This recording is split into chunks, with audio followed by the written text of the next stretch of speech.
اعوذ باللہ من الشیطان الرجیم بسم اللہ الرحمن الرحیم۔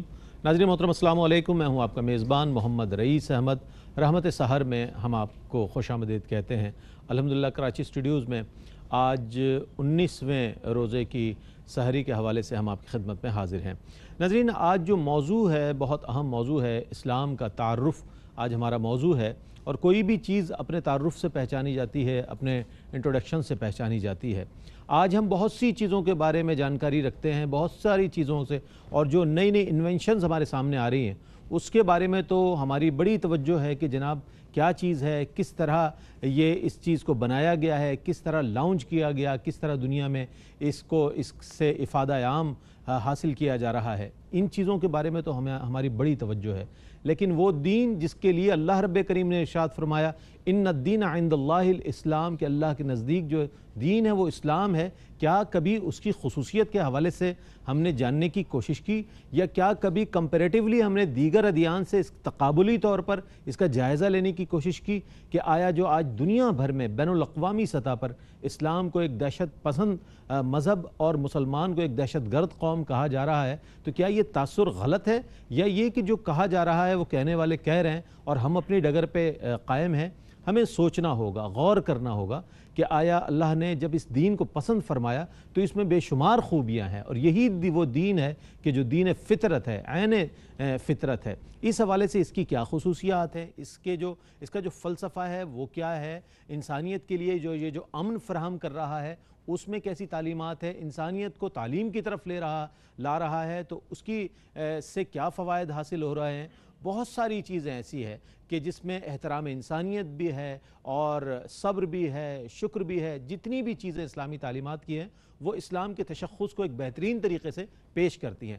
اگر پہلے ہم خود سمجھ جائیں تو ہم اس کو بریف کر سکیں گے۔ اگر ہم خود ہی اسلام کی خصوصیات سے اگر ہم آگاہ نہیں ہوں گے تو ظاہر ہے ہم کسی کو اس کے بارے میں بتا بھی نہیں سکیں گے۔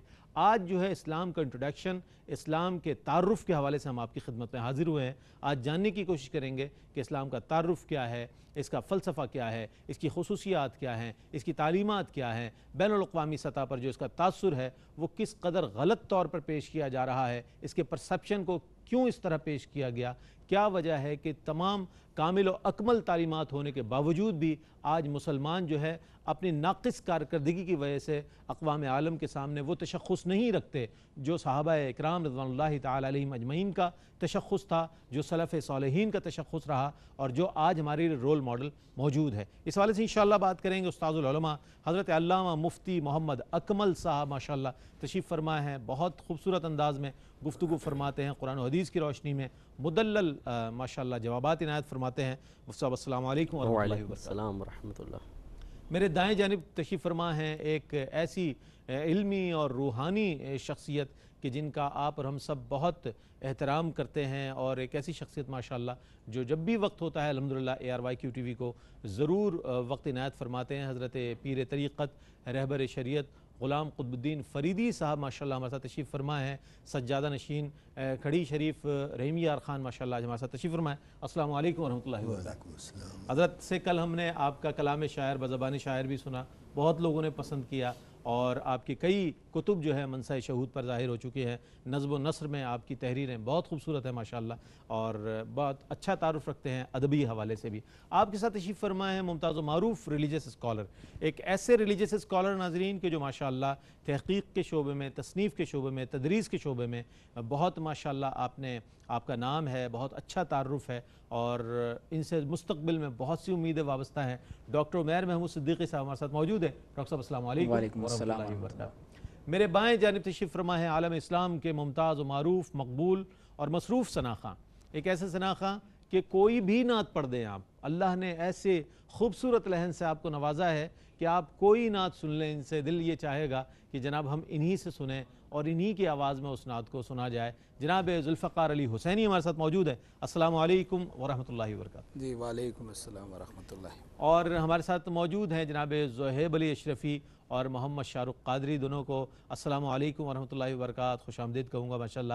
آج بھی آپ، مجھے امید ہے کل کی طرح اور گزشتہ رمضان المبارک کی طرح بہت اچھی نعتیں آپ ہمارے ناظرین کے لیے پیش کریں گے، اور آغاز کرتے ہیں حمد رب جلیل سے میں گزارش کروں گا، ذوالفقار علی حسینی ہمارے ساتھ موجود ہیں، کہ اللہ رب کریم کی بارگاہ میں ہدیہ حمد سے آغاز فرمائیں۔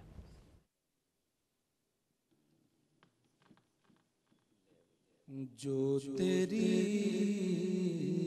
رحمت کا منکر وہ میرا دل نہیں، مانگنا جس کو وہ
لبیک اللہم لبیک لبیک لبیک اللہم لبیک لبیک لا شریک لک لبیک ان الحمد والنعمت تعالق والملک لا شریک لک حاضر ہے حاضر ہے حاضر ہے حاضر ہے حاضر ہے حاضر ہے ہم۔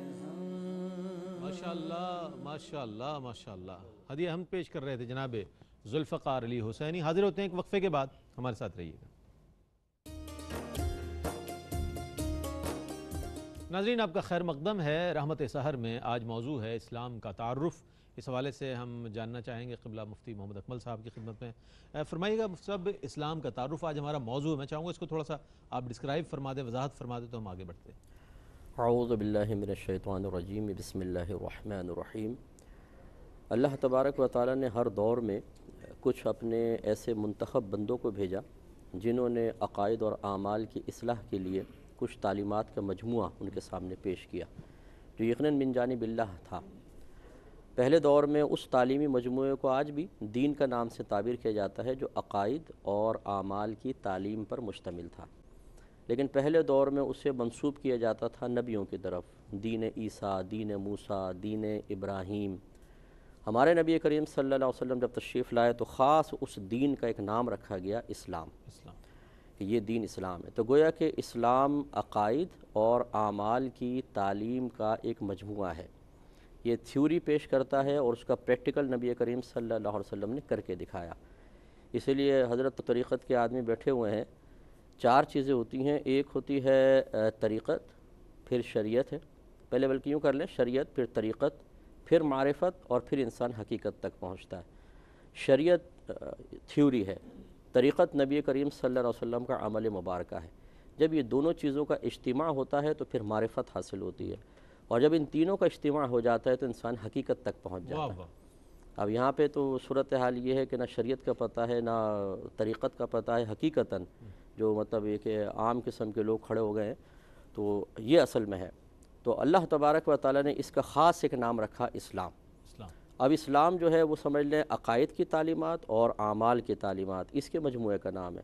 جب ہم شرعی نقطہ نظر سے اس کو دیکھتے ہیں تو اسلام کو ہم کہتے ہیں ظاہر کا نام ہے، اور ایمان باطن کا نام ہے، یعنی دل سے جب آپ کسی چیز کی تصدیق کرتے ہیں۔ نبی کریم، تصدیق کا نام ایک یقین بھی ہوتا ہے، نبی کریم صلی اللہ علیہ وسلم اللہ تعالیٰ کی طرف سے جو کچھ لے کر آئے آپ دل سے تصدیق کرتے ہیں، اس کا نام ایمان ہے۔ اور اس ایمان کو یقینی سی بات ہے، قلبی جو کیفیت ہے اس کو تو ہم نہیں دیکھ سکتے، وہ ظاہر سے پتہ چلے گی، بس اس ظاہر کا نام اسلام ہے۔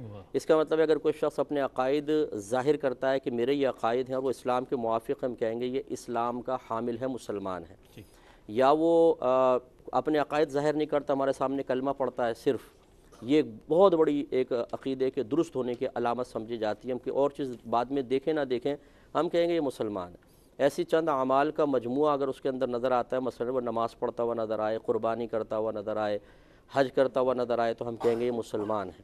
اسی طریقے سے اگر اس کا ظاہر شعائر اسلام سے مزین نظر آئے، مثلا ایک شخص نے داڑھی رکھی ہوئی ہے، امامہ پہنا ہوا ہے، مسلمانوں والا لباس پہنا ہوا ہے، کچھ بھی نہ کہے، ہم کہیں گے یہ مسلمان ہے، اس کو اسلام حاصل ہے۔ تو یہ کہ اسلام کا تصور ہے کہ اسلام عقائد اور معمولات اور اعمال کی تعلیم دیتا ہے، ایک تعلیمی مجموعے کا نام ہے۔ جب وہ کسی کے پاس ہوتا ہے ہم ظاہر کو دیکھ کر اس کو اسلام کا حکم دیتے ہیں، اور اگر وہ اسی طرح انتقال کر جاتا ہے تو اجرائے احکام اسلام جاری ہوتے ہیں، یعنی اجرائے احکام اسلام ہوتا ہے۔ مثلا ہم اس کو غسل دیں گے، کفن دیں گے، مسلمانوں کے قبرستان میں دفن کریں گے۔ اللہ تبارک و تعالیٰ نے اسلام کو تمام مذاہب پر فوقیت عطا فرمائی۔ تمام جو ادیان تھے وہ ایک مخصوص وقت کے لیے تھے، جب کوئی نبی فوت ہوتے تھے یا رسول کہہ لیں کہ رسول نئی شریعت لے کر آتا ہے تو ان کی شریعت ختم ہو جاتی تھی، لیکن جب ہمارے نبی کریم صلی اللہ علیہ وسلم دنیا میں جلوہ افروز ہوئے تو چونکہ آپ خاتم النبیین ہیں، آپ نے قیامت تک رہنا تھا، آپ کے دین کو رہنا تھا، تو لہٰذا اللہ تبارک و تعالیٰ نے پچھلی تمام شریعتوں کو ختم فرمایا، اور اب یہ شریعت قیامت تک چلے گی۔ اسی لیے اور پھر اللہ نے اس کا اعلان فرما دیا، اللہ تعالیٰ فرماتا ہے جیسے آپ نے آیت پڑھی کہ ان الدین عند اللہ الاسلام، کہ بے شک دین تو اللہ کے نزدیک اسلام ہی ہے۔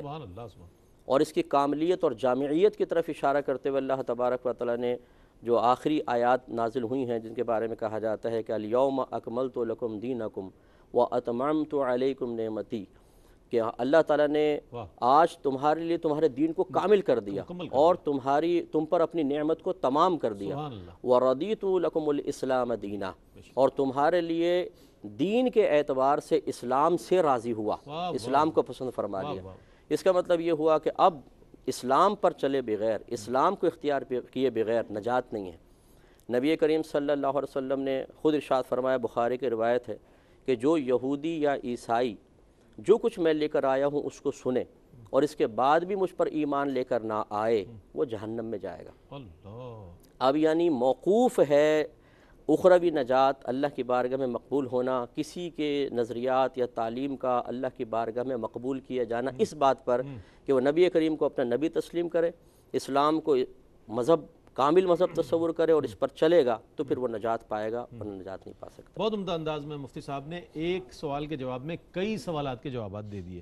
پہلی بات تو یہ کہ بہت سے کالرز ایسے بھی ہوتے ہیں کہتے ہیں فلاں جناب غیر مسلم جو ہے ویلفیئر کا کام کر رہے ہیں، خدمت انسانیت کا کام کر رہے ہیں، تو کیا ان کے لیے آخرت میں اجر و ثواب ہوگا؟ کیا ان کی بخشش کا باعث بن جائے گی یہ بات؟ انسانیت کی خدمت جو ہے ایک بہت بڑا عمل ہے. وہ تمام چیزیں اسلام کے ساتھ منسلک ہیں. اگر دائرہ اسلام میں آنے کے بعد یہ سب چیزیں ہو رہی ہیں تو اس کا تمام چیز اس کو اجر و ثواب ضرور ملے گا. لیکن مفتی صاحب نے اپنے جواب میں کئی جوابات ماشاءاللہ شامل فرما دیے. ہم آگے بڑھتے ہیں. خواجہ صاحب قبلہ فرمائیے گا کہ اسلام پر بات ہو رہی ہے، اسلام کے تعارف کے حوالے سے، اسلام کے معنی اور مفہوم کے حوالے سے کچھ ارشاد فرما دیے. کیا مطلب ہے اس کا؟ بسم اللہ الرحمن الرحیم. شکریہ رئیس صاحب. قبلہ مفتی صاحب نے بڑی تفصیل کے ساتھ بیان فرمایا، بڑے علمی انداز میں انہوں نے بیان فرمایا. میں ذرا سادہ سی اپنے بساط کے مطابق عرض کروں گا کہ اگر کہیں ایسا دین نظر آئے جس میں ہر امیر غریب، بوڑھے جوان، بچے، مرد اور عورت کو اس کے مقام کا تعین بھی بتایا جائے اور اس کے حقوق و فرائض بھی بتائے جائیں اور اس کو اسے پابند کر دیا جائے اور اسے تحفظ فراہم کیا جائے، تو ایسے دین کا نام دین اسلام. سبحان اللہ سبحان اللہ. کیا کہنا، کیا کہنا. ایک بات.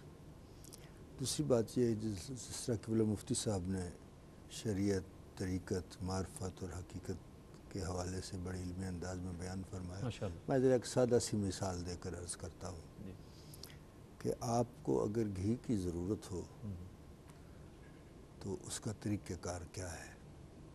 اس کا طریقہ کار یہ ہے کہ پہلے دودھ ہونا چاہیے. دودھ کے بغیر آپ گھی نہیں حاصل کر سکتے. پھر وہ دودھ جو ہے وہ زیادہ دیر درست حالت میں نہیں رہ سکتا، اس کو جاگ لگانی پڑتی ہے. جاگ لگانے کے بعد پھر اس میں مدھانی ڈالی جاتی ہے، وہ ایک دہی کی شکل اختیار کر لیتا ہے. پھر اس میں مدھانی ڈالی جاتی ہے، اس کو بلویا جاتا ہے، پھر اس میں سے مکھن نکلتا ہے. پھر اس کے اندر کچھ لسی کی آمیزش ہوتی ہے، پھر اس کو آپ گرم کرتے ہیں تو اس کی جو لسی ہے وہ الگ ہو جاتی ہے، تو پھر وہ گھی بن جاتا ہے. تو شریعت ایک دودھ ہے. بنیادی طور پر شریعت کا ہونا بہت ضروری ہے. اگر وہ نہ ہو تو آپ حقیقت تک آپ کی رسائی نہیں ہو سکتی. شریعت بنیاد ہے. شریعت بنیاد. بالکل. لیکن اس کے لیے طریقت کی جاگ لگنی بڑی ضروری ہے اسے، ورنہ تو اسپین میں آپ دیکھ سکتے ہیں کہ کیا صورتحال ہوئی. جہاں اہل طریقت نہیں گئے تو وہاں یہ صورتحال پیدا ہو گئی ہے. تو طریقت کا جاگ لگنا بھی بڑا ضروری ہے. اور جب طریقت کا جاگ لگ جاتا ہے تو شیخ کامل پھر وہ مدھانی ڈالتا ہے تو اس سے پھر معرفت کا مکھن نکلتا ہے.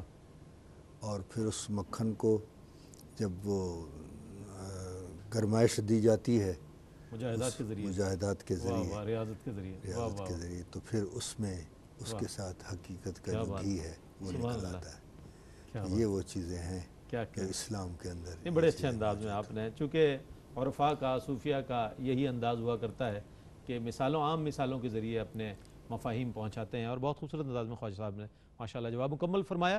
ایک مختصر سا وقفہ ہے, وقفے کے بعد لوٹیں گے انشاءاللہ اس اہم موضوع پر. اسلام کا تعارف جو ہے آج ہمارا موضوع ہے, اس پر مزید بات کریں گے, ہمارے ساتھ رہیے گا. ناظرین آپ کا خیر مقدم ہے رحمت سحر میں. آج موضوع ہے اسلام کا تعارف. بہت اہم موضوع اور بہت عمدہ آج سوالات اور انشاءاللہ جوابات آپ تک پہنچیں گے. ڈاکٹر صاحب کی جانب بڑھتے ہیں. ڈاکٹر صاحب کیا فرمائیے گا, دنیا کے تمام مذاہب میں جو سب سے کامل و اکمل دین ہے وہ دین اسلام ہے. اس حوالے سے میں چاہوں گا تقابلی انداز میں کچھ آپ اگر جائزہ لیں, روشنی ڈالیں کہ دیگر ادیان کے تقابل میں اور کمپیریٹیولی اگر ہم اسٹڈی کے حوالے سے جاننا چاہیں آپ سے تو کیا فرمائیے گا اس حوالے سے. بسم اللہ الرحمن الرحیم. دیکھیے اسلام سلم سے ہے, اور سلم کا مطلب ہوتا ہے اپنے آپ کو سرنڈر کر دینا, سلامتی, پیس, محبت, امن.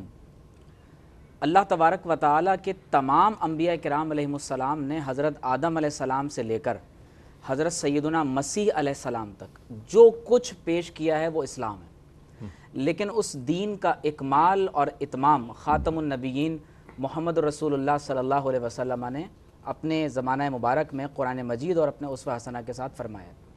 اب آپ دیکھیے کہ دنیا میں جب آپ مذاہب کی تقسیمات کرتے ہیں تو کچھ مذاہب وہ ہیں جنہیں سیمیٹک ریلیجنز کہا جاتا ہے, جس میں یہودیت, اسلام اور کرسچینٹی خاص طور پر ان تین مذاہب کو ذکر کیا جاتا ہے. اسی طرح سے ایک اور تقسیم دنیا میں الہامی اور غیر الہامی مذاہب کے اعتبار سے کی جاتی ہے. پھر دنیا میں ایک اور مذاہب کی تقسیم پریچنگ ریلیجنز کون سے ہیں اور غیر تبلیغی مذاہب کون سے ہیں. کچھ مذاہب وہ ہیں جن کی بنیاد خالصتاً نسل پرستی پر رکھی گئی, اور بعض یعنی مذاہب وہ ہیں کہ جن میں باقاعدہ کوئی شخص ان کو قبول کرنے کے بعد ان میں داخل بھی ہو سکتا ہے. لیکن اگر آپ ان تمام تر مذاہب میں ایک اور جہت سے تقسیم دیکھنا چاہیں تو وہ ریلیجن آف سالویشنز کے اعتبار سے کہ کون کون سے مذاہب ہیں کہ جن میں مکتی پانے کا اور جو ٹرانس مائگریشن جو ایک زندگی کا چکر ہے اس سے باہر نکلتے ہوئے کس طرح سے نعوذ باللہ من ذالک انسان اپنے اندر خدائی صفات پیدا کر سکتا ہے, وہ انلائٹنمنٹ یا نروان کو حاصل کر سکتا ہے. تو ان کی زندگی کا مقصد محض نجات پانا یا اس معرفت اور اس نروان کو حاصل کرنا ہوتا ہے. لیکن جب آپ خاص طور پر اسلام کی بات کرتے ہیں تو جیسا کہ میں نے عرض کیا کہ آدم علیہ السلام سے لے کر نبی کریم صلی اللہ علیہ وسلم تک تمام انبیاء کا دین اسلام ہی ہے, اور تمام انبیاء کرام علیہ السلام نے جو کچھ پیش کیا وہ اسلام ہے. لیکن اس کا اتمام اور اکمال خاتم النبیین محمد رسول اللہ صلی اللہ علیہ وسلم نے فرمایا. دیکھیے قرآن مجید میں اللہ رب العزت نے ارشاد فرمایا کہ هو الذی ارسل رسولہ بالہدی ودین الحق لیظہرہ علی الدین کلہ. فرمایا اللہ رب العزت نے خاتم النبیین محمد رسول اللہ صلی اللہ علیہ وسلم کو اپنی کتاب ہدایت اور دین حق کے ساتھ بھیجا ہے تاکہ وہ دنیا کے تمام تر مذاہب پر دین اسلام کو غالب فرما دیں. اور قرآن مجید میں اللہ نے کیا فرمایا, فرمایا کہ وَمَن يَبْتَغِ غَيْرَ الْإِسْلَامِ دِينًا فَلَن يُقْبَلَ مِنْهُ. اللہ نے فرمایا کہ میرے نبی علیہ السلام کے دین کے علاوہ, انبیاء کرام علیہ السلام کے طریق کے علاوہ جو شخص کسی بھی دین کو لے کر آئے گا, فرمایا اسے بارگاہ خداوندی میں رد کر دیا جائے گا, کیونکہ اللہ کی بارگاہ میں جو وے آف لائف اللہ رب العزت کی نگاہ میں جو ایکسیپٹڈ ہے وہ صرف اور صرف دین اسلام ہے. اب آپ دیکھیے کہ قرآن مجید میں اللہ رب العزت نے ایک مقام پر حضرت ابراہیم علیہ السلام کے حوالے سے بہت خوبصورت بات ارشاد فرمائی. اللہ نے فرمایا کہ ما کان ابراہیم یہودیا ولا نصرانیا. یہودی یہ کہتے تھے کہ ابراہیم علیہ السلام یہودی ہیں, نصرانی یہ کہتے تھے کہ ابراہیم علیہ السلام نصرانی ہیں. نعوذ باللہ من ذالک. یہ ایسا ہی ہے کہ جیسے آج ہمارے ہاں جو مختلف فرقے پائے جاتے ہیں, کوئی گروہ اور فرقے والا حضور علیہ السلام کو نعوذ باللہ من ذالک اس فرقے کی طرف منسوب کر دے. تو اللہ نے فرمایا کہ نہ ابراہیم علیہ السلام یہودی تھے, نہ ابراہیم علیہ السلام نصرانی تھے, تو پھر کیا تھے؟ قرآن نے اس کا جواب دیا, فرمایا وَلَكِنْ كَانَ حَنِيفًا مُسْلِمًا. کیا بات, فرمایا وہ تمام تر باطل ادیان سے اپنا رخ موڑ کر اللہ تبارک و تعالیٰ کے فرما بردار بندے تھے. اور اللہ نے ان کی صفت بیان فرمائی, فرمایا کہ اذ قال لہ ربہ اسلم. ان کے رب نے فرمایا کہ اسلم, اپنے آپ کو سرنڈر کر دو, جھکا دو. تو انہوں نے کیا فرمایا, فرمایا قال اسلمت لرب العالمین. سبحان اللہ. فرمایا میں نے تمام عالمین کے رب کے سامنے اپنے آپ کو جھکا دیا ہے. اس لیے اگر آپ حضور علیہ السلام کی جو صفات ہیں وہ قرآن مجید میں اگر آپ پڑھنا شروع کریں تو ایک مقام پر اللہ رب العزت نے فرمایا کہ وَأُمِرْتُ لِأَنْ أَكُونَ أَوَّلَ الْمُسْلِمِينَ. حضور نے فرمایا کہ میں تمام مسلمانوں میں سب سے پہلا مسلم ہوں. پھر ایک مقام پر فرمایا وَأَنَا أَوَّلُ الْمُسْلِمِينَ. فرمایا میں سب سے اول مسلم ہوں. اور حضور علیہ السلام کے امتیوں کے لیے کیا ارشاد فرمایا, فرمایا ہوا سماکم المسلمین.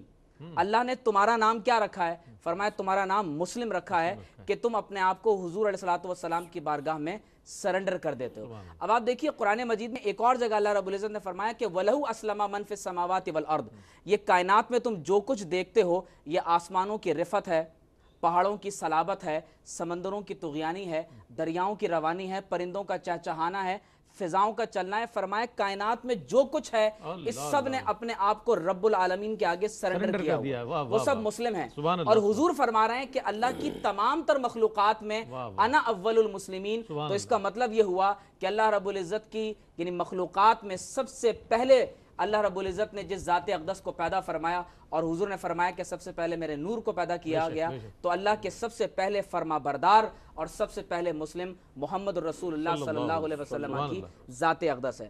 پھر اگر آپ اس کو خاص طور پر کمپیریٹیو اسٹڈی کے تناظر میں دیکھیں تو حضور علیہ الصلوۃ والسلام جو دین اپنے ساتھ لے کر تشریف فرما ہوئے، آپ اس کی خصوصیات دیکھیے، وہ جامعیت کے ساتھ ہے، کاملیت کے ساتھ ہے، ابدیت، آفاقیت اور خاتمیت، یہ 5 صفات حضور علیہ الصلوۃ والسلام کے دین کی ایسی ہیں۔ نمبر 1 جامع ہے، یہ تمام تر زندگی کے شعبہ جات کو اپنے اندر لیے ہوئے، کامل ہے، اس میں کسی قسم کے نقص، کمی، کوتاہی، کجی، نقصان کی گنجائش نہیں ہے۔ اس کے اندر اللہ رب العزت نے ابدیت رکھی ہے، شرق تا غرب، شمال تا جنوب، روئے زمین پر جتنے جن و انس ہیں تمام عالمین کے لیے اللہ رب العالمین ہے، قرآن ذکر للعالمین ہے، اور محمد رسول اللہ رحمت للعالمین۔ سبحان اللہ، سبحان اللہ۔ پھر آپ یہ دیکھیے کہ نبی کریم صلی اللہ علیہ وسلم کا دین عالمگیر ہے، دنیا کے اندر جتنے بھی انسان بستے ہیں حضور علیہ الصلوۃ والسلام کو کسی خاص زمانے کے لیے نہیں بھیجا گیا، کسی خاص مکان کے لیے نہیں بھیجا گیا، حضور کو صرف عربوں کے لیے نہیں بھیجا گیا، تمام تر عالمین کے لیے آپ علیہ الصلوۃ والسلام کو مبعوث کیا گیا۔ اور سب سے بڑھ کر یہ کہ آپ صلی اللہ علیہ وسلم کا دین وہ خاتمیت کے ساتھ ہے، حضور علیہ الصلوۃ والسلام نے اس دین کو مکمل فرما دیا، اب نہ دین اسلام میں کوئی چیز داخل کی جا سکتی ہے اور نہ کسی چیز کو نکالا جا سکتا ہے۔ تو اگر گویا کہ میں اس تمام تر یعنی کمپیریٹیو اسٹڈی کے تناظر میں آپ کے سوال کے جواب کو میں کنکلوڈ کروں تو اس کا جواب یہ ہے کہ قرآن مجید میں اللہ رب العزت نے بہت واضح طور پر ارشاد فرما دیا کہ اب اگر یعنی ابراہیم علیہ السلام اپنے دور میں اللہ تک جانے کا راستہ ہے، موسیٰ علیہ السلام اپنے دور میں رب تک جانے کا راستہ ہے، لیکن اب اسلام صرف اور صرف غلامی مصطفیٰ کا نام ہے۔ اگر کوئی حضور کی غلامی سے باہر چلا جائے گا تو اللہ نے فرمایا کہ لن یقبل منہ، فرمایا وہ دین، وہ مذہب، فرمایا وہ رد کر دیا جائے۔ کیا کہنا ہے، سبحان اللہ، سبحان اللہ۔ بڑی صراحت کے ساتھ اور عذر قرآن اپنے جواب کو مکمل فرما رہے تھے۔ ناظرین گرامی، یہ بھی جاننا ضروری ہے کہ اسلام کی خصوصیات کیا ہے، اور جب ہم اس دین کو دین فطرت کہتے ہیں تو کیوں کہتے ہیں، اس بات کا جاننا بھی بہت ضروری ہے۔ اس حوالے سے انشاءاللہ سوالات قائم کریں گے۔ ایک مختصر سے وقفے کی جانب بڑھ رہے ہیں، وقفے کے بعد لوٹیں گے انشاءاللہ، تو سوالات بھی شامل کریں گے اور نعت رسول مقبول صلی اللہ علیہ وسلم بھی شامل رہے گی۔ آپ بھی ہمارے ساتھ رہیے گا۔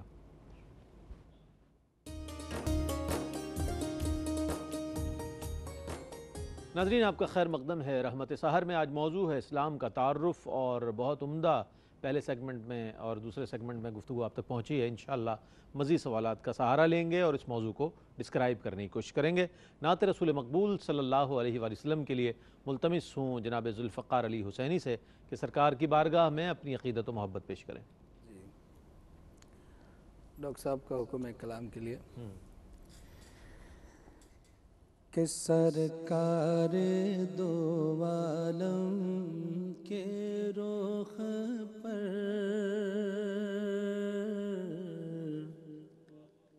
سرکار دو عالم کے رخ پر انوار کا عالم کیا ہوگا سرکار دو عالم کے رخ پر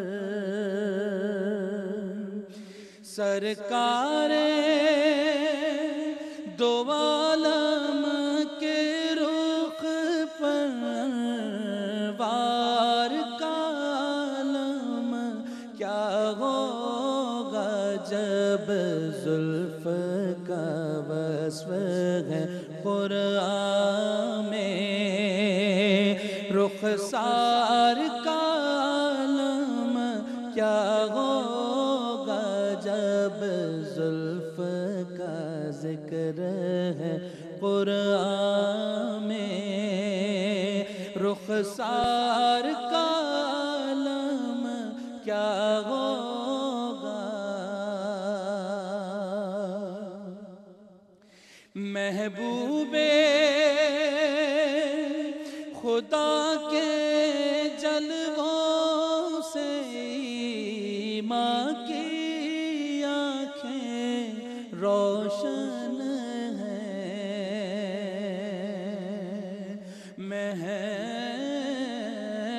محبوب خدا کے جلووں سے ماں کی آنکھیں روشن گئے بین دیکھے جب یہ حالت ہے دیدار کا عالم کیا ہوگا بین دیکھیں گے جب یہ حالت ہے دیدار کا عالم کیا ہوگا سرکار دو عالم کے رخ پر اور جب ان کے گدا بھر دیتے ہیں شاہان زمانہ کی جھولی جب ان کے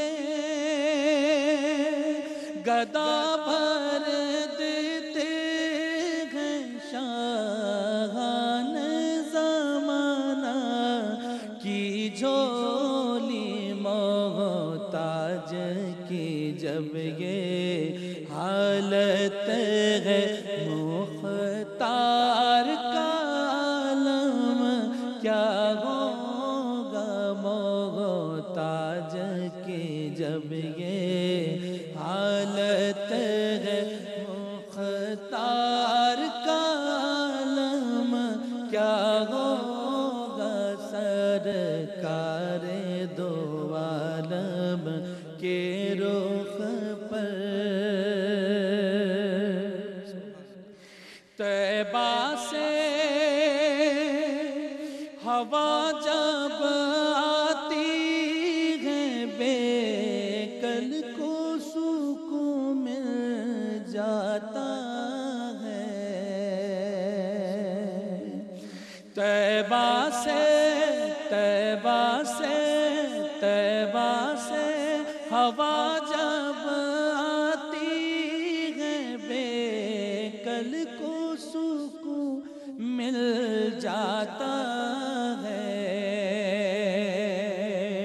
طیبہ سے ہوا جب آتی ہے بے کل کو سکون مل جاتا ہے اس پار کی جب یہ حالت ہے اس پار کا عالم کیا ہوگا سرکار دو عالم کے رخ پر انوار کا عالم کیا ہوگا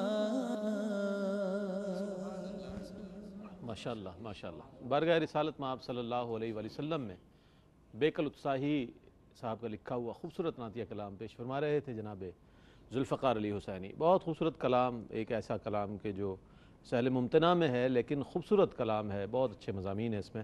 ہم بڑھیں گے اپنے موضوع کی جانب. اسلام کا تعارف آج ہمارے پروگرام کا موضوع ہے. مفتی صاحب کیا فرمائے گا اسلام کی خصوصیات کے حوالے سے؟ اگر ہم جاننا چاہیں تو چند ایک پہ روشنی ڈالیے گا. بسم اللہ الرحمن الرحیم. جیسے کہ ابھی آپ نے ڈاکٹر صاحب سے بھی سوال کیا تھا کہ مذہب اسلام کی جو بہترین خصوصیت اگر ہم اس کو دیکھیں جس میں بہت ساری خصوصیات پھر ضمنی لحاظ سے اور نظر آئیں گی، وہ اس کی جامعیت اور کاملیت ہے. کسی بھی مذہب کو اٹھائیں، یہ ہمارا چیلنج ہے، ہر مذہب والے کو چیلنج ہے کہ وہ اپنے مذہب کی تعلیمات سامنے رکھے اور پھر ہمارے مذہب کی تعلیمات کو سامنے رکھے. زندگی کا کوئی شعبہ ایسا نظر نہیں آئے گا جس میں ہمارا مذہب مکمل طور پہ تعلیمات فراہم کرتا ہوا نظر نہ سبحان اللہ سبحان اللہ، کیا کہنا ہے۔ کوئی مذہب شاید ہی آپ کو ایسا ملے گا جس میں ناخن کاٹنے کا طریقہ، استنجا کرنے کا طریقہ، سونے کا طریقہ، بال بنانے کا طریقہ، مسواک کرنے کا طریقہ، مونچھوں کے بارے میں، داڑھی کے بارے میں، سر کے بالوں کے بارے میں، لباس کے بارے میں، مہمان نوازی کے بارے میں، تجارت کے پھر اصول تمام کے تمام، پھر اجارے کے اصول، پھر شادی بیاہ اور نکاح کے مسائل، میاں بیوی کے حقوق اور فرائض کی باتیں، اتنی جامعیت اور کاملیت کے ساتھ کسی مذہب میں آپ کو نظر نہیں آئے۔ زندگی کے ہر شعبے میں رہنمائی ہر شعبہ، کسی بھی شعبے میں آپ دیکھ لیں، ہر شعبے میں ہمارا مذہب مکمل طور پہ کامل تعلیم فراہم کرتا ہے۔ اس کا مطلب یہ ہوا کہ اس کی سب سے بڑی خصوصیت یہ ہے کہ اگر کسی کو اپنے شعبہ زندگی کے کسی بھی پہلو کے بارے میں کوئی تعلیم درکار ہو، مذہب اسلام اسے مکمل تعلیم دیتا ہے۔ پھر اگر آپ کوئی ملکی نظام چلانا چاہتے ہیں، ہمارا مذہب اسلام مکمل طور پہ ایک کانسٹیٹیوشن فراہم کرتا ہے کہ اس کی بنیاد پر آپ پورا آئین وضع کر سکتے ہیں۔ کسی بھی مذہب کا آپ دیکھ لیں، اس مذہب کے ماننے والے اپنی ذاتی رائے اور عقل کے اعتبار سے قوانین بنا لیں، ایک الگ چیز ہے، بہت اچھے بنا لیں، الگ چیز، لیکن مذہب کی طرف سے جو قوانین پیش کیے جاتے ہیں، اگر وہ آپ کو دیکھنا ہو تو صرف ہمارا مذہب اسلام اس کو پیش کرے گا۔ ہمارے مذہب اسلام کی خصوصیت ہے کہ انسانیت کے اعتبار سے سب کو برابر رکھا ہے، سبحان اللہ، سب کو برابر۔ انصاف کے معاملے میں کوئی اوپر نیچے آگے پیچھے نہیں ہے۔ نبی کریم صلی اللہ علیہ وسلم کے دور مبارکہ میں ایک یہودی خاتون تھی جس کا نام فاطمہ تھا، اس نے چوری کر لی، پکڑی گئی۔ اب چونکہ وہ ذمی کافر تھے تو اسلامی حدود ذمی کافر کے اوپر بھی نافذ ہوتی ہیں۔ نبی کریم صلی اللہ علیہ وسلم نے تمام شرائط اور تمام جب ثبوت مل گئے تو اس کے ہاتھ کاٹنے کا حکم دیا۔ بعض صحابہ کرام نے یہ سوچ کر کہ یہ شریف القوم ہے اپنے مذہب میں اور اعلیٰ خاندان سے، اگر ہم اس کے ساتھ تھوڑا سا نرمی کا رویہ رکھیں تو ہو سکتا ہے کہ ہمارے اس نرم رویے کی وجہ سے یہ اسلام کی طرف مائل ہو جائیں۔ نیت اچھی تھی، بہت مخلص ہو کر اور بہت ہی مطلب کہہ لیں کہ کامل نیت کے ساتھ، مثبت نیت کے ساتھ نبی کریم کی بارگاہ میں سفارش کی، رسول اللہ اگر اس کو معاف کر دے تو میرے آقا صلی اللہ علیہ وسلم نے فرمایا کہ یہ تو یہودیوں کی فاطمہ ہے، اگر فاطمہ بنت محمد بھی یہ عمل کرتی تو خدا کی قسم اس کے ہاتھ کاٹنے کا عدل کا یہ معیار ہے، یہ عدل کا معیار ہے۔ ایک مرتبہ حضرت ابو ذر غفاری رضی اللہ تعالیٰ عنہ خود یہ بخاری کی روایتیں فرماتے ہیں، وہ آپ غلام کے ساتھ جا رہے تھے، جو لباس آپ نے پہنا ہوا تھا وہی غلام نے، تو کسی نے پوچھ لیا کہ حضور یہ یکسانیت اور مساوات کیسی؟ تو فرمایا کہ ایک مرتبہ میں اپنے اس غلام کو کسی بات پر ڈانٹ رہا تھا تو میں نے اس کو اس کی والدہ کے سلسلے میں عار دلوائی، یعنی وہ حبشی تھے تو کہہ دیا حبشن کے بیٹے۔ کہتے ہیں جیسی میں نے کہا پیچھے میرے آقا صلی اللہ علیہ وسلم جلوہ افروز ہو گئے، سرکار تشریف لاتے سن لیا، سرکار قریب آر فرمایا کہ ابو ذر ابھی تک آپ میں جاہلیت کا تھوڑا سا اثر مجھے نظر آیا ہے۔ پھر فرمایا کہ یہ غلام تمہارے بھائی ہیں، تم ان کے ساتھ وہی رویہ رکھو کہ جو اپنے بھائیوں کے ساتھ رکھتے ہو، ان سے ہلکا کام لو، اگر زیادہ سخت کام لینے لگو تو ان کے ساتھ مدد کرو، جو تم کھاتے ہو وہ انہیں کھلاؤ، جو تم پہنتے ہو انہیں پہناؤ۔ حضرت ابو ذر کہتے ہیں کہ اس کے بعد سے پھر میں نے یہ رویہ اختیار کیا، جو میں کھاتا ہوں اس کو کھلاتا ہوں، جو میں پہنتا ہوں اس کو پہناتا ہوں۔ اللہ تو اتنا ہی ہمارا پیارا مذہب ہے۔ اور پھر دیکھیے ہمارے نبی کریم صلی اللہ علیہ وسلم نے ایک مرتبہ، یہ دو روایات ہیں، وہ کاشا رضی اللہ تعالیٰ عنہ والی روایت میں عرض کرتا ہوں، سرکار نے ایک مرتبہ مسجد میں جلوہ افروز ہے، آپ نے فرمایا کسی کا کوئی حق ہے تو مجھ سے لے لے۔ یہ اسلام کی ہی خصوصیت ہے کہ اسلام ایسا عدل و انصاف کا درس پیغمبر دیتا اسلام ہے۔ اس بات کا اظہار فرما رہے ہیں۔ حضرت کاشا کھڑے ہو گئے، رسول اللہ میرا ایک حق آپ پر باقی ہے۔ صحابہ کرام حیران، یہ کاشا کیا کہہ رہا ہے؟ سرکار نے فرمایا آگے آؤ بیان کریں۔ کہا کہ ایک مرتبہ آپ نے میری پشت پر جہاد کی صفوف سیدھے کرتے ہوئے چھڑی لگائی تھی، مجھے آج اس کا بدلہ درکار ہے۔ اب جب یہ کہا تو صحابہ کرام کا تو دل دہل گئے، کسی نے کھینچنے کی کوشش کی، کسی نے پاؤں پکڑ دیا، سرکار نے فرمایا کہ نہیں، جو کہتے ہیں کہنے دیں۔ فرمایا کہ ٹھیک ہے تم آ کے بدلہ لے سکتے ہو۔ عرض کیا رسول اللہ جس وقت آپ نے چھڑی میری پشت پہ لگائی تھی میری پشت پہ قمیض نہیں تھی۔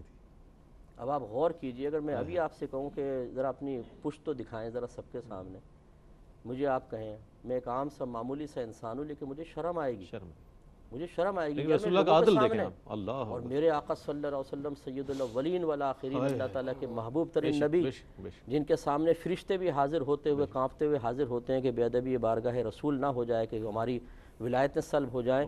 میرے آقا صلی اللہ علیہ وسلم نے فرمایا اگر ایسا ہے تو پشت مبارکہ کھول دی۔ وہ کاشا آگے بڑھے ہیں، چھڑی ہاتھ میں لے لی، صحابہ کرام کی آنکھوں سے آنسو جاری ہو گئے، بدن پہ لرزہ طاری ہو گیا. اس ماحول کی کیفیت کو آپ دیکھیے, کیا کیفیت ہوگی. حضرت عکاشہ پیچھے تشریف لائے, چھڑی پھینکی اور آگے بڑھ کے مہر نبوت کو بوسہ دے لیا, اور عرض کی یا رسول اللہ میری یہ جرت عکاشہ کی کہ آپ سے بدلہ لے. خدا کی قسم عرصہ دراز سے قلب میں تمنا مچل رہی تھی کہ آپ کی مہر نبوت کو بوسہ دوں. کوئی ہیلہ سمجھ میں نہیں آیا تو یہ ہیلہ اختیار کیا. لیکن میرے آقا نے جو کرنا تھا وہ تو کر کے دکھایا. قیامت تک کے مسلمانوں کو اور حکماں کو چاہیے کہ وہ اس کو سمجھیں. جس کو اللہ نے کوئی بھی منصب عطا فرمایا, وہ عالم ہو, مفتی ہو, پیر ہو, کوئی حکمران ہو جس کو باقاعدہ منصب ملا ہے, کوئی ٹیچر ہو, میرے نبی سے بڑھ کر تو نہیں ہو سکتا. اس کا مطلب یہ ہے کہ میرے آقا نے اپنے آپ کو آخرت کے محاسبے اور احتساب کا تصور ہمیں دے کر خود اپنے آپ کو پیش فرمایا, تو ہم سب کو اس کے بارے میں غور کرنا چاہیے. یہ خصوصیات کسی بھی مذہب میں آپ کو نظر نہیں آئیں گے. تو معلوم یہ ہوا کہ مذہب اسلام جو ہے وہ انتہائی جامع اور کامل, اور اس میں وہ چیزیں, وہ تعلیمات ہیں جنہوں نے اس کو مطلب بادی نظر سے دیکھا ہے نا, سرسری طور پہ دیکھا ہے, اور اس کو ذرا اسٹڈیز کی نہیں کی ہے, وہ اس کے اوپر شاید تنقید کرتا ہوا نظر آئے. ورنہ میں نے خود, آپ بھی ماشاءاللہ سب جانتے ہیں, جس نے مذہب اسلام کی ڈیپلی اسٹڈی کی ہے اسے کسی کو اس کو سمجھانے کی ضرورت نہیں ہے, وہ اسلام قبول کرتا ہے. اور میں نے دیکھا ہے کہ وہ اتنا پکا مسلمان ہوتا ہے کہ جو گھر میں کسی مسلمان کے گھر میں بچہ پیدا ہو, شاید وہ اتنا کامل مسلمان نہیں ہوتا جتنا یہ کامل مسلمان ہوتا ہے. اتنی خوبصورت گفتگو چل رہی ہے, دل نہیں چاہ رہا بریک لینے کا. عشق و محبت کی داستانیں صحابہ کرام رضوان اللہ تعالی علیہ مجمعین کی, اس کی مزید مثالیں آتی رہیں گی اور یہ کیفیت اسی طرح جاری رہے گی. ایک مختصر سا وقفہ حائل ہے, وقفے کے بعد لوٹیں گے رحمت سحر میں. مجھے امید ہے آپ ہمارے ساتھ رہیں گے. ناظرین, آپ کا خیر مقدم ہے. آج رحمت سحر میں موضوع ہے اسلام کا تعارف. اور تعارف کیا ہے جناب؟ اسلام کی وہ تمام خصوصیات جس کو علماء حضرات بیان فرما رہے ہیں, ہمارے پیش نظر رہنی چاہیے کہ اسلام کا دراصل یہ تعارف ہے. وہ تعارف نہیں ہے کہ جو ہم نے اسلامیات کی کتاب میں پڑھ لیا اور ایک چیپٹر میں پڑھ کر گزر گئے آگے, اور جناب اگلے چیپٹر کی طرف ہماری نظر پڑ گئی اور ہم نے یہ گردانہ کہ جناب ہم نے اسلام کے بارے میں جان لیا. ایسا نہیں ہے. اسلام کا تعارف جو ہے وہ اس کو پڑھنے کی ضرورت ہے اور پڑھتے رہنے کی ضرورت ہے, تاکہ ہمیں اسلام کی خصوصیات ہمارے سامنے رہیں, تاکہ ہمیں فخر ہو کہ اللہ نے ہمیں اسلام پر پیدا کیا اور اللہ تعالیٰ ہمیں ایمان پر موت عطا فرمائے. کیا فرمائے گا؟ اسلام دین فطرت ہے قبلہ. اس پر میں چاہوں گا آپ کے چند جملے ہمیں مل جائیں تبرکاً, تو پھر ہم مزید آگے بڑھیں. گزارش یہ ہے کہ یہ دین جس کے بارے میں فرمایا گیا کہ یہ دین فطرت ہے, یہ ان تمام تقاضوں کو پیش نظر رکھ کے بنایا گیا ہے کہ جن جگہوں پہ اس نے لاگو ہونا ہے ان کے تقاضوں کے مطابق یہ بنایا گیا ہے.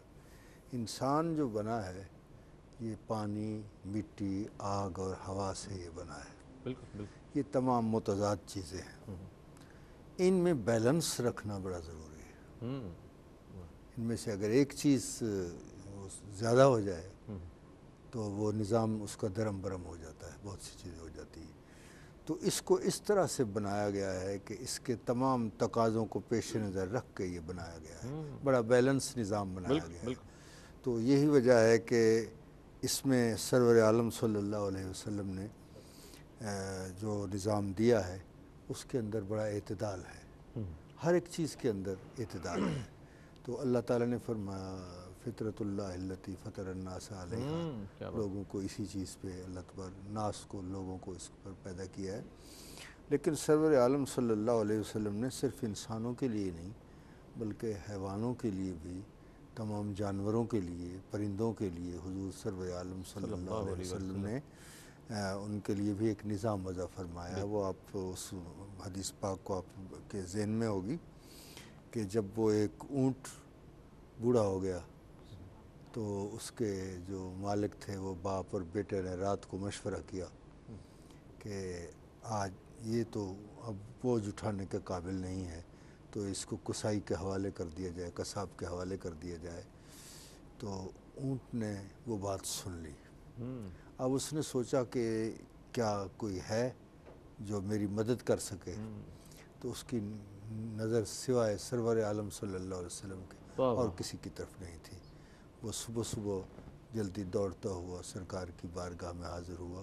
صبح جب انہوں نے دیکھا کہ اونٹ تو غائب ہے, تو اس کے قدموں کے نشان کو فالو کرتے ہوئے سرکار کی بارگاہ میں پہنچے اور عرض کیا حضور یہ اونٹ تو ہمارا ہے. حضور نے فرمایا رات کو تم نے کوئی اس کے بارے میں صلاح مشورہ کیا ہے؟ تو انہوں نے عرض کی حضور ہاں یہ مشورہ کیا تھا۔ تو پھر حضور نے فرمایا اس کی کتنی قیمت لوگے؟ انہوں نے قیمت بتائی، سرکار نے وہ قیمت ادا فرمائی، اور پھر اسے حضور نے فرمایا کہ جاؤ اب تم پہ کوئی چھری نہیں پھیرے گا۔ وہ جب واپس جا رہا تھا تو کچھ بڑبڑا رہا تھا، حضور نے فرمایا آمین۔ تو صحابہ کرام نے عرض کی حضور یہ کیا کہا اس نے کہ حضور نے فرمایا آمین؟ حضور نے فرمایا جب یہ یہاں سے گیا ہے تو اس نے کہا ہے کہ حضور آپ نے مجھے آزاد فرمایا ہے، اللہ تعالیٰ آپ کی امت کو دوزخ کے عذاب سے آزاد فرمائے، تو میں نے کہا ہے آمین۔ سبحان اللہ۔ تو حضور سرور عالم صلی اللہ علیہ وسلم چونکہ رحمت للعالمین ہیں، اور رحمت للعالمین ہونے کے لیے تین چیزوں کا ہونا بہت ضروری ہے۔ ایک یہ کہ وہ ان کے حال کو جانتا ہو، کیونکہ رحمت مبنی للفاعل ہوگی، رحم کرنے والا مراد ہوگا، تو رحم کرنے والا تبھی رحم کر سکتا ہے جب مرحوم کے حال کا اس کو علم ہو کہ اس کو کس چیز کی ضرورت ہے۔ اور پھر دوسری بات یہ ہے کہ اسے یہ بھی ہو کہ اگر کسی کو حال کا علم تو ہے لیکن اگر وہ دور ہے، اس کے پاس نہیں ہے، تو وہ بھی کہہ سکتا ہے جی مجھے حال کا علم تو ہے لیکن میں قرب بھی ضروری ہے، وہ قریب بھی ہونا ضروری ہے۔ اور پھر تیسری چیز یہ ہے کہ حال کا علم بھی ہو، قریب بھی ہو، اختیار نہ ہو تو پھر بھی وہ کچھ نہیں کر سکتا۔ تو حضور سرور عالم صلی اللہ علیہ وسلم تمام امت کی ایک ایک چیز کی فردن فردن سب کے حال سے بھی باخبر ہیں، سب کے قریب بھی ہیں، چونکہ النبی اولیٰ بالمؤمنین من انفسہم، اور پھر وہ سب کے با اختیار بھی ہیں، اللہ تعالیٰ نے ان کو تمام اختیارات بھی عطا کیے۔ واہ واہ، سبحان اللہ سبحان اللہ۔ ہم شامل کریں گے نعت رسول مقبول صلی اللہ علیہ وآلہ وسلم۔ قبلہ خواجہ صاحب کا حکم ہے اور کہ احمد ندیم قاسمی صاحب کا کلام پیش کیا جائے ذوالفقار علی حسینی سے کہ کچھ نہیں مانگتا شاہوں سے یہ شہدہ تیرا، کچھ نہیں مانگتا شاہوں سے یہ شہدہ تیرا، اس کی دولت ہے فقط نقش کف پا تیرا۔ بسم اللہ۔ کچھ نہیں مانگتا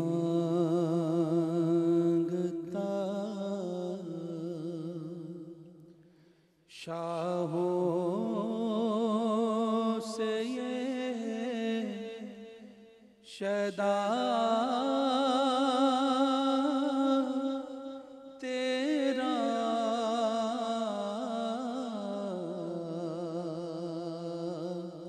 کچھ نہیں مانگتا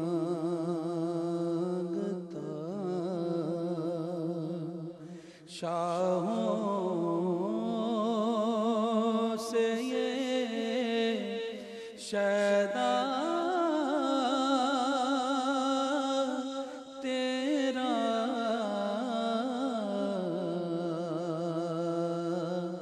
اس کی دولت ہے فقط نقش کف پا تیرا،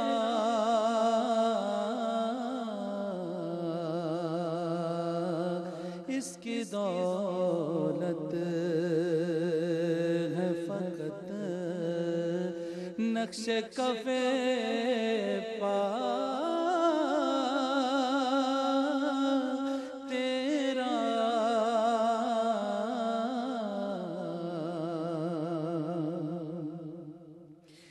پورے قد سے جو کھڑا ہوں تو یہ تیرا ہے کرم،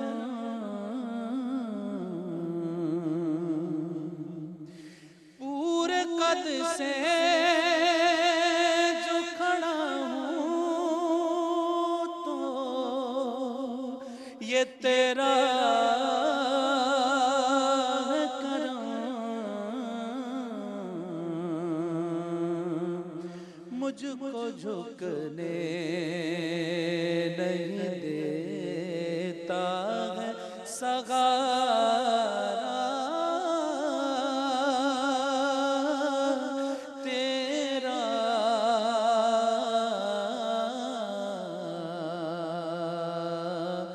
مجھ کو جھکنے نہیں دیتا ہے سہارا تیرا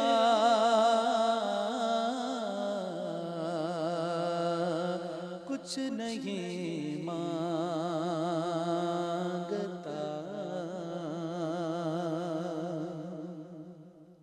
حضرت نے بہت خوبصورت ایک ترمیم کی ہے. کچھ نہیں مانگتا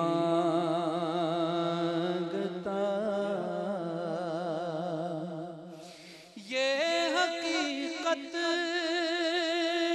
کہ سایہ تیرے پہ کر کا نہ تھا.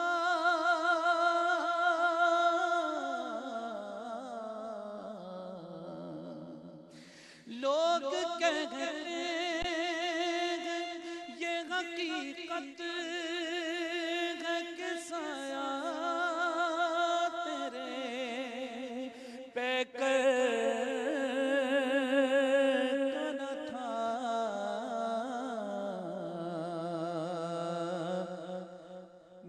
میں تو کہتا ہوں جہاں بھر پہ ہے سایہ تیرا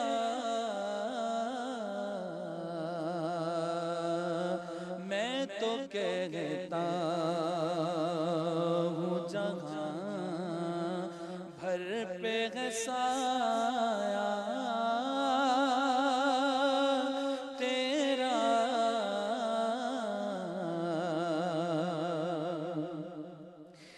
یہ حقیقت ہے کہ سایہ تیرے پہ کر کا نہ تھا.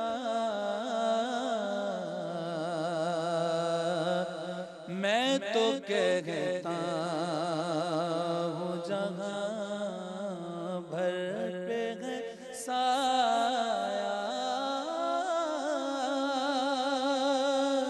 تیرا کچھ نہیں مانگتا.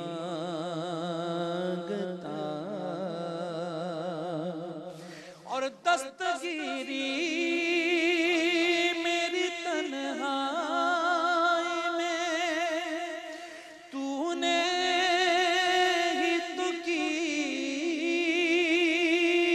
دستگیری میری تنہائی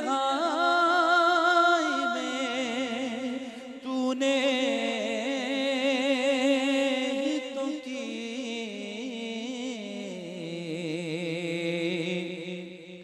میں تو مر جاتا اگر ساتھ نہ ہوتا تیرا.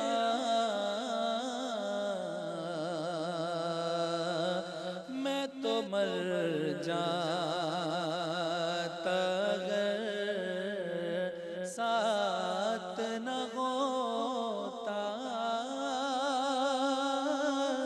تیرا.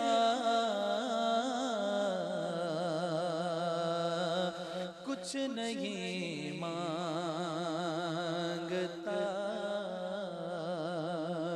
شاہوں سے یہ شیدا تیرا.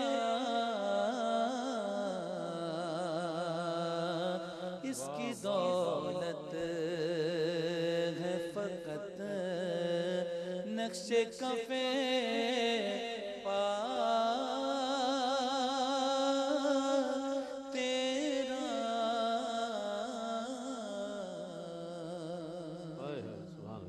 اب بھی ظلمات فروشوں کو گلا ہے تجھ سے، اب بھی ظلمات فروشوں کو گلا ہے تجھ سے.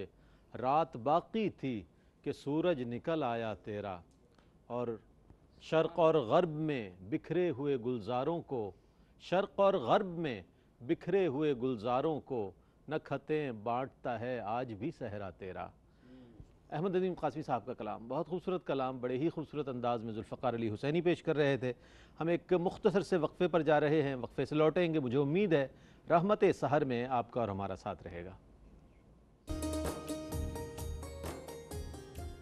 ناظرین، رحمت سحر میں آپ کا خیر مقدم ہے۔ اسلام کا تعارف آج ہمارے پروگرام کا بنیادی موضوع، اور اس پر ہم سوالات کے ذریعے جوابات آپ تک پہنچا رہے ہیں۔ ڈاکٹر صاحب، بہت اہم سوال عہد حاضر کا، اور وہ یہ کہ اسلام کا اور سائنس کا جو باہمی تعلق ہے، اس حوالے سے فرمائیے گا۔ کہا جاتا ہے کہ دونوں میں تصادم ہے، دونوں میں ٹکراؤ ہے، کس نوعیت کا ٹکراؤ ہے، اور یہ اگر کہا جاتا ہے تو کس حد تک یہ بات غلط ہے؟ میں چاہوں گا اس حوالے سے کچھ ارشاد فرمائیں۔ دیکھیے رئیس بھائی، 16ویں اور 17ویں صدی کا جو دور ہے، اس دور کو رینیسنس یعنی نشأت ثانیہ کا دور کہا جاتا ہے، جس کے بعد آپ دیکھتے ہیں کہ جدیدیت کا دور شروع ہوتا ہے، اور اس میں سائنس اور فلسفے کو دنیا کے اندر غالب تصور کیا جاتا ہے۔ اور یہی وہ دور ہے جس دور میں مذہب اور ریاست کے درمیان ایک سیپریشن، ایک علیحدگی ہوئی ہے۔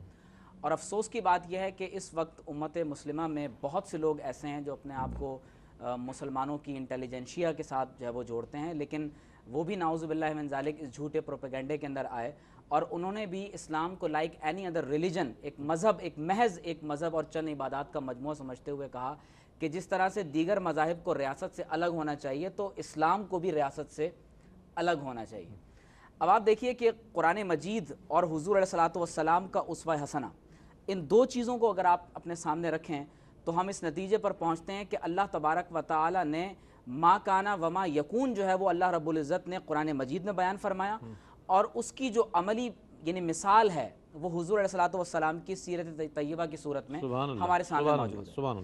اب آپ اندازہ کیجئے کہ شاہ ولی اللہ محدث دہلوی رحمۃ اللہ علیہ نے قرآن مجید کے 5 علوم بیان فرمائے۔ آپ فرماتے ہیں کہ ایک ہے علم التذکیری بایام اللہ، جس سے آپ انسانیت کی تاریخ اور قوموں کے عروج و زوال کی تاریخ اور داستان کہہ سکتے ہیں۔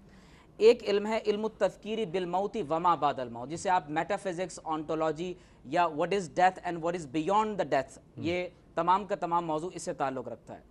تیسرا جو موضوع ہے وہ یہ ہے کہ علم التذکیری بآلاء اللہ، اللہ تبارک و تعالی کی صفات کا علم، اس کی نشانیوں کا علم۔ چوتھا جو علم ہے وہ علم خاص طور پر علم الاحکام سے بحث کرتا ہے، اور پانچواں جو علم ہے وہ علم المخاصمہ ہے، جسے آپ کمپیریٹیو اسٹڈی آف ریلیجنس بھی کہہ سکتے ہیں۔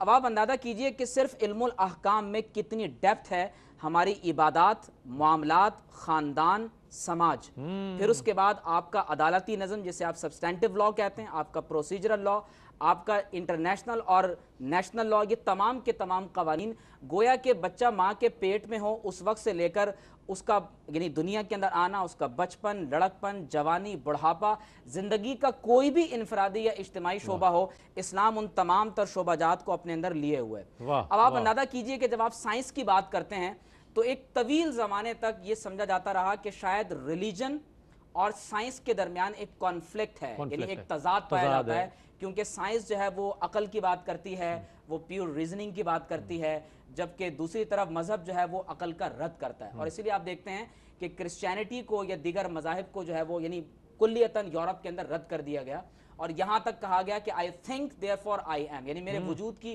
دلیل یہ ہے کہ میں سوچنے اور سمجھنے کی صلاحیت رکھتا ہوں۔ اب آپ دیکھیے کہ ایک بنیادی بات ذہن میں رکھ لیں، ہمارے ہاں بعض لوگ یہ کہتے ہیں کہ سائنس کفر ہے۔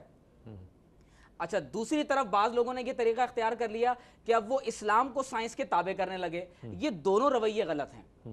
سائنس اگر عقل محض کا نام ہے، یا سائنس تجربات اور مشاہدات سے حاصل کیے جانے والے علم کا نام ہے، یا اگر سائنس ان تینوں چیزوں کو ملا کر یعنی پیور ریزننگ، آپ کی آبزرویشنز اینڈ ایکسپیرینسز، اگر آپ ان تینوں کو جوڑ دیں اور سائنٹیفک میتھڈالوجی کو ڈیولپ کریں، اگر آپ ان تینوں چیزوں کو جوڑ دیں اور اس کے بعد مذہب کا انکار کر دیں تو یقیناً یہ کفر ہوگا۔ تو یاد رکھ لیں کہ اسلام اگر سائنس کو قبول کرتا ہے تو اس بنیاد پر کہ جو یعنی غالب ہوگا وہ اللہ کی وحی ہے، وحی الہی کے تابع ہوں گے تجربات، مشاہدات اور عقل محض۔ اگر اس ترتیب کے ساتھ سائنس کو اختیار کیا جائے تو یقینی طور پر اس میں کوئی کانفلکٹ نظر نہیں آئے گا۔ اب آپ دیکھیے انبیاء کرام علیہ السلام کے معجزات کی طرف ذرا اگر آپ توجہ کیجئے تو آپ دیکھیے کہ دنیا میں آج ٹیشوز انجینئرنگ کی طرف لوگ جا رہے ہیں، آرگنز کی ٹرانسپلانٹیشن کی طرف جا رہے ہیں. حضرت سیدنا مسیح علیہ السلام نے اور حضور علیہ السلام کے جو معجزات ہیں کہ حضرت قتادہ رضی اللہ تعالیٰ عنہ کی آنکھ جب بہنے لگی تو حضور نے اپنے لعاب دہن سے واپس جوڑ دی. حضرت مسیح علیہ السلام لوگوں کے ہاتھ کٹ جاتے آپ اپنا رستے شفا پھیرتے، وہ عضو وہیں سے دوبارہ اگنا شروع ہو جاتا. سلیمان علیہ السلام کو آپ دیکھیں، آپ ہواؤں کے اندر سفر کرتے ہیں، جانوروں کی بولیوں کو سمجھتے ہیں.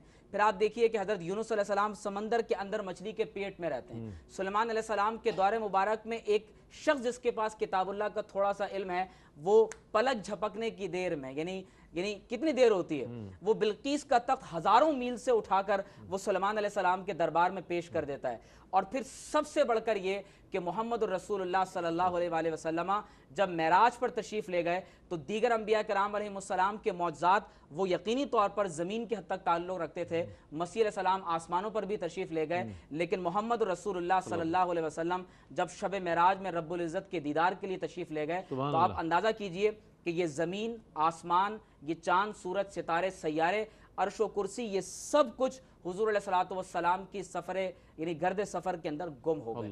اب اگر آپ مسلمانوں کی تاریخ کا مطالعہ کریں کہ مسلمانوں نے انبیاء کرام علیہ السلام کے معجزات کی بنیاد پر کس انداز سے سائنسی دنیا میں ترقی کی، تو میں صرف چند ایک نام لینا چاہوں گا. عباس بن فرناس، رائٹ برادر سے 1000 سال پہلے اس نے ہوا میں اڑ کر دکھایا. یہ پہلا یعنی شخص ہے جس نے لوگوں کو ہوا میں اڑ کر دکھایا.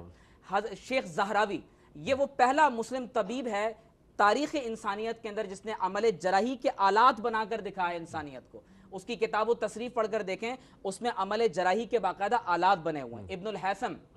پھر اسی طرح آپ دیکھیے یعنی بو علی سینا جس کی یعنی طب کے اوپر کتابیں جو ہے وہ کتنی مشہور ہیں. اور ایک بہت بڑا نام جسے فادر آف انجینئرنگ کہا جاتا ہے وہ الجزری ہے. اس کی کتاب ہے the book of knowledge of engineers mechanical devices. 100 سے زیادہ ڈیوائسز کی اس نے تصاویر بنا کر دکھائی ہیں. تو یہ بات ہمیں معلوم یہ ہوتی ہے. اس کے ایلیفنٹ کلاک آپ دیکھیں تو اس سے ہمیں یہ اندازہ ہوتا ہے کہ مسلمانوں نے کس طرح سے قرآن و سنت کی روشنی سے اپنے یعنی علوم کو انہوں نے جو اپنے آپ کو منور کیا. لیکن اس کے باوجود میں آپ کے سوال کے جواب کو اس بات پر میں لاک کروں گا کہ ان تمام تر ترقیوں کے باوجود وہ دور جو صحابہ کرام نے حضور کے ساتھ دیکھا ہے، آج سائنسی ترقی نے انسان کو گناہ کرنے کے لیے آسان راستے اس کے لیے یعنی فراہم کر دیے ہیں. انسانوں کی زندگی مشکل ہو گئی ہے، فطرت سے دور ہو گئی ہے. اور حضور نے کیا فرمایا؟ فرمایا خیر القرون قرنی ثم الذین یلونہم ثم الذین یلونہم ثم الذین یلونہم ثم یفشو الکذب. فرمایا سب سے بہترین زمانہ میرا زمانہ ہے، پھر وہ جو اس سے ملا ہوا ہو، پھر وہ جو اس سے ملا ہوا ہو، پھر وہ جو اس سے ملا ہوا ہو. ان تمام تر مادی ترقیوں کے باوجود مسلمانوں کی ترقی کا راز اس میں ہے کہ حضور کے قدموں میں پہنچو. اگر حضور کی بارگاہ میں نہیں پہنچے تو جو کچھ ہوگا وہ سب کا سب ابو لہب ہی ہوگا. کیا کہنے، سبحان اللہ. ڈاکٹر صاحب نے بڑے خوبصورت انداز میں اس سوال کا جواب عنایت فرمایا.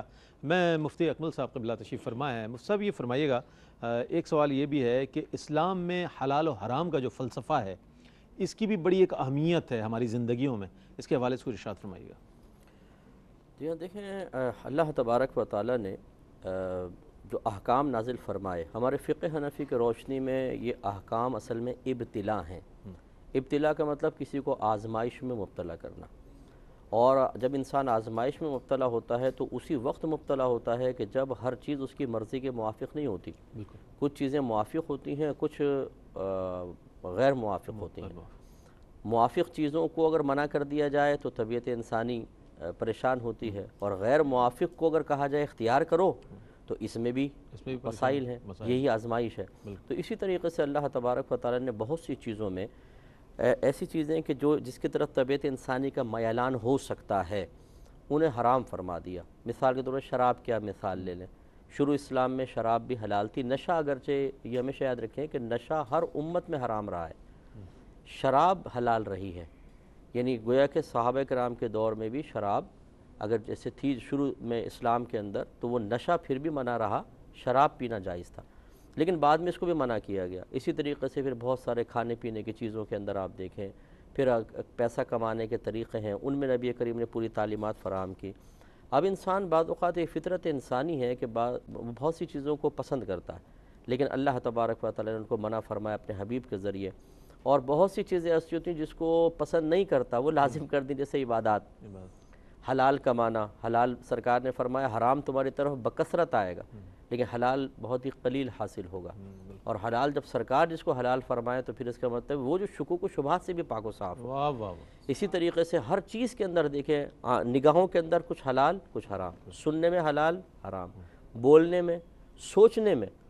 ایک نوجوان غلط چیز کو ذہن کے اندر لے کر آتا ہے، چاہے حصول لذت کے لیے لے کر آئے، یا وہ غلط قسم کے ناپاک ارادے کرتا ہے آئندہ زندگی کے لیے، ان کو منع کر دیا گیا۔ پاکیزہ چیزیں ذہن میں لے کر آئیں۔ اس طرح صحبت حلال صحبت حرام، پیسہ حلال پیسہ حرام، عورتوں کے اندر حلال حرام رکھا، تو یہ سب ہماری آزمائش کے لیے ہے۔ ہمارا مذہب اسلام ہمیں ایک قرینہ اور سلیقہ سکھاتا ہے۔ بعض لوگ ایسے ہیں کہ جو اپنی طبیعت انسانی یا نفس کے تابع ہو کر اس قسم کی چیزوں پر اعتراض کرتے ہوئے نظر آتے ہیں کہ نہیں یار یہ کیوں حرام کر دیا، نہیں ہونا چاہیے تھا، طبیعت مائل ہو رہی ہے اس طرف۔ یہی تو امتحان ہے۔ اور یہ جو ہمارے دیکھیں، یہ ضمناً ایک بات آ گئی تو میں آپ کو عرض کرتا ہوں، 4 فقہ ہمارے ہاں معروف ہے۔ فقہ حنفی ہے، شافعی، مالکی اور حنبلی۔ ہم کہتے ہیں چاروں حق ہیں کیونکہ یہ قرآن و حدیث سے استدلال کرتے ہیں، لیکن ہمارے علماء اسلام اس پر متفق ہیں کہ تقلید شخصی واجب ہے۔ کسی ایک امام کے پیچھے آپ چلیں گے، سوال یہ پیدا ہوتا ہے کہ جب چاروں حق ہیں تو ایسا کیوں نہ کریں کہ ایک دفعہ ان کو اختیار کر لیں، پھر ان کو اختیار کر لیں، کبھی ان کو اختیار کر لیں، کبھی ان کو اختیار کر لیں، سب حق پر ہیں۔ اس کا جواب وہی ہے کہ اگر جب اپنی مرضی آئے، آپ کو امام اعظم کا قول اچھا لگا، آسانی محسوس ہوئی، آپ نے اس کو اختیار کر لیا، اور جب آپ کو امام شافعی کا قول اچھا لگا تو آپ نے امام اعظم کو چھوڑا، وہاں چلے گئے، تو وہ جو احکام میں ابتلا کا تصور ہے وہ ختم ہو جائے گا۔ پھر آزمائش کاہے کی رہی؟ پھر فیصلہ کیسے ہوگا؟ آپ اگر امام اعظم کو فالو کریں اپنے کسی ایک مسئلے میں، اور میں کہوں نہیں اس مسئلے میں آپ مثلا تجارت ہو رہی ہے، اور میں کہوں میں تو امام شافعی کو فالو کروں گا، فیصلہ کیسے ہوگا؟ تو اس لیے پھر معلوم ہوا کہ کسی ایک امام کی تقلید کرنا بھی لازم ہوا، تقلید شخصی واجب ہوئی۔ تو خلاصہ کلام یہ ہے کہ اسلام احکام حلال اور حرام کے احکام پیش کرتا ہے، اور ہمیں مکلف بناتا ہے کہ ہم ان کو جاننے کے لیے قرآن و حدیث کا مطالعہ کریں اور علماء سے اپنا رابطہ استوار رکھیں۔ وہ جب جس چیز کو حلال کہیں حرام کہیں، قرآن و حدیث کی تعلیم کی روشنی میں اسے ہمیں اختیار کرنا ہوگا۔ آخری بات ایک ضمناً عرض کر دیتا ہوں، اللہ تعالیٰ نے فرمایا کہ اطیعوا اللہ واطیعوا الرسول واولی الامر منکم، سبحان اللہ، تم اللہ کی اطاعت کرو، رسول کی اطاعت کرو، اور ان کی اطاعت کرو جو تم میں حکم والے ہیں۔ اولو الامر ہے، مفسرین فرماتے ہیں یہاں مراد ہیں فقہا۔ اسی طرح اللہ نے فرمایا فَاسْأَلُوا أَهْلَ الذِّكْرِ إِن كُنتُمْ لَا تَعْلَمُونَ، اگر تم نہیں جانتے تو اہل علم سے پوچھو۔ کتنے خوبصورت اسلوب کلام ہے۔ اگر تم نہیں جانتے، یہ نہیں فرمایا قرآن پڑھ لو، حدیث پڑھ لو، مفتی گوگل سے رجوع کر لو، مفتی گوگل سے بھی نہیں، جیسے آج کل مطلب انٹرنیٹ پہ بیٹھ کے جی میری ریسرچ کا نتیجہ یہ ہے، ہر ایک بیٹھا ہوا ہے انٹرنیٹ کے اوپر، یہ میں نے نتیجہ نکالا۔ ہاں، یہ نہیں، آپ کو اہل علم کی طرف آنا ہو۔ اس کا مطلب یہ ہوا کہ قرآن اور حدیث میں سب کچھ موجود ہے، لیکن پھر بھی اہل علم کی ضرورت رہے گی۔ عوام کو مکلف بنایا کہ اہل علم کے پاس آؤ۔ جیسے سمندر کے اندر موتیاں ہوں اور کوئی غوطہ خور ہو، وہی موتی نکال سکتا ہے۔ کیا بات ہے، جو غوطہ لگانا نہ جانتا ہو، تیرنا نہ جانتا ہو، وہ سمندر کے اندر موتی کے لالچ میں ڈوبے گا تو 4 تکبیریں لگ رہی ہوں گی اس کے اوپر۔ پھر تو خلاصہ کلام یہ ہے، اسی طریقے سے اللہ تبارک و تعالی نے دین اسلام میں سب کچھ رکھا ہے، لیکن اس کو حاصل کرنے کے لیے علماء کے پاس جانا ہوگا۔ اور صرف جا کر اس کا مطلب ہے یہ نہیں کہ آپ معلوم کر لیں۔ یقینی سی بات ہے کہ فَاسْأَلُوا أَهْلَ الذِّكْرِ إِن كُنتُمْ لَا تَعْلَمُونَ، اگر تم نہیں جانتے اہل علم سے پوچھ لو، اور پوچھ کے اپنی مرضی چلاؤ، نہیں، یہ حکم ہے اس کا کہ اب ان کی اطاعت بھی کرو، اولي الامر کی اطاعت کرو۔ اس کا مطلب یہ ہوا کہ قرآن و حدیث کے بعد پھر علماء کا اجماع اور علماء کی آراء، جو متقی ہوں، پرہیزگار ہوں، صاحب علم ہوں، علم شریعت کے حامل ہوں، ان کی آراء بہت ہی زیادہ دلیل کی حیثیت رکھتی ہے، اتھینٹک چیز ہے، اس کے پیچھے چلنا ہوگا۔ اللہ تعالیٰ نے اس کو حکم ارشاد فرمایا۔ تو حرام اور حلال کا جو مسئلہ ہے، ہمارا مذہب بڑے پیاری تعلیم فراہم کرتا ہے جو کسی اور مذہب میں ہمیں نظر نہیں آتی۔ یہ مفتی صاحب نے جو آخر میں بات ارشاد فرمائی کہ قرآن و حدیث کے بعد علماء کا جن باتوں پر اجماع ہے، اس کو آج بڑا کنٹروورشل بنایا جا رہا ہے، اور بہت اس پر بات ہوتی ہے، لوگوں کو گمراہ کن جوابات دیے جاتے ہیں، مختلف سو کالڈ جو اسکالرز ہیں ٹیلی ویژن پہ بیٹھ کر اس قسم کی بات کرتے ہیں، اس کو بھی ہم آج زیر بحث لائیں گے کہ وہ کیا کیا چیزیں ہیں۔ مفتی صاحب کی خدمت میں اس سوالات کی صورت میں پیش کروں گا۔ خواجہ صاحب کی تشریف آوری کا بہت شکریہ ادا کروں گا، قبلہ آپ تشریف لائے اور بہت بہت جوابات عنایت فرمائے۔ ناظرین، وقفے کی جانب بڑھ رہے ہیں، وقفے کے بعد لوٹیں گے، مجھے امید ہے رحمت سحر میں آپ کا اور ہمارا ساتھ رہے گا۔